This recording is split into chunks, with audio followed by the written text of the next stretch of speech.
Congratulations on finishing your kitchens and dining rooms. Good job. All right, we ready to take a look? Let's do this. We'll be back. So here we are with Taylor and Merdad. Oh! This is beautiful. It's simple. This banquette, it almost looks manufactured. I love the texture behind the artwork. That is a high contrast, which I'm really appreciating. That's very cool. I like that they've done the archway, which kind of matches the end of the island. I definitely feel that Japanese vibe. Here we have Marcy and Melissa's. What? I already like it. We have not seen this before. This is stunning. You have a pantry? Like, the storage in this kitchen is fantastic. There's a defined line where the kitchen and the eat-in kitchen area end, but it's still super visible. Like, they have not interrupted the view whatsoever, but they've made it feel really cozy.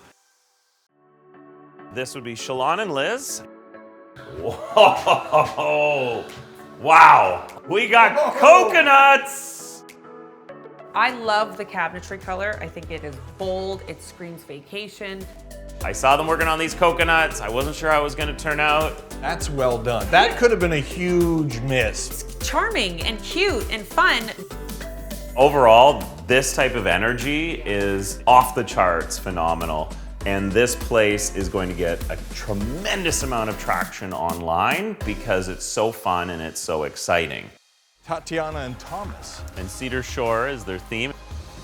Wow. Whoa. Okay.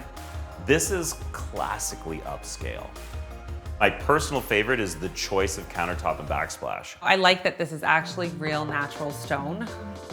Here we have an experienced host, right? We've got a welcome basket full of goodies, and they wanted to attempt a schmear. They've got the schmear, they've got the schmores. And they've got a schmuck now, too. The caliber of these kitchens is outstanding, so it's going to be a tough decision. Yeah. But they're waiting, and we need to pick a winner.